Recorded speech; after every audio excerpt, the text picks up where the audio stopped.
Hi, I'm James and welcome to my review of German Infantry in Winter Gear by Warlord Games. Designed for bolt action but usable obviously with any 28mm gaming system. Now they come in a box of 30. I've bought one sprue of 6 figures to try them out. The blurb on the website and on the box says that they are usable for the whole of the war. While this is technically true, they are slightly limited, mainly by the weapon choices, but also by the boots that the figures wear. They're wearing the lower 37 model boot with gaiters, which, although it was in use early war, was very rare. To have them all in it would imply that this is a late war set of figures. The sprue, and we'll go into detail on all the options in a little while.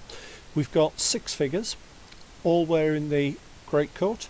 Now this did change slightly during the war in that the collar became bigger and there were minor detail changes. I couldn't tell you which type it's intended to be, the early or the late one, so you could use it either way there.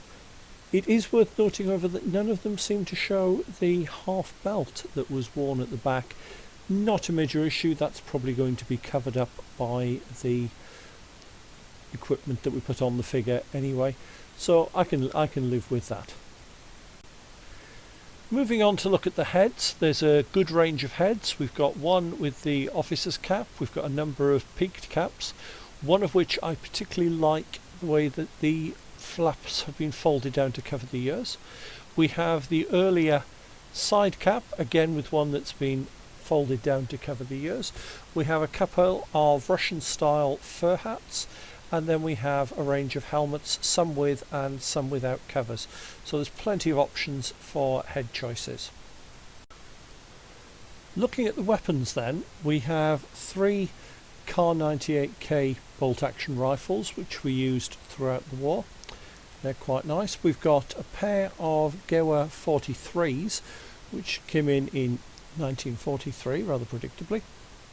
These are semi-automatic rifles and produced to counter the Russian semi-automatic rifles, development of the earlier 41 model. Now these all use the standard ammunition pouch, so these can just be put straight onto the figure without any modification.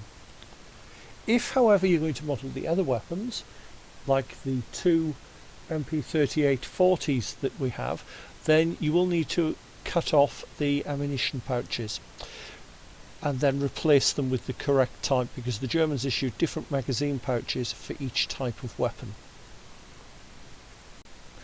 Next we move on to the machine guns, where we've got the earlier MG34 being fired from the hip and an MG42 being carried slung. The MG34 also has the drum magazines being carried in the spare arm, so you can have a loader figure, and you have one of the belt pouches that was carried by machine gunners. I particularly like however the fact that there is actually a spare barrel as part of the kit that you can add to the figures.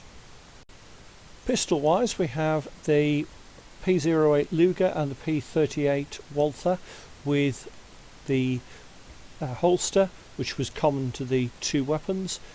You would normally have to give that to the machine gunner if you built a machine gunner from this, because they would have the pouch we just saw and a pistol.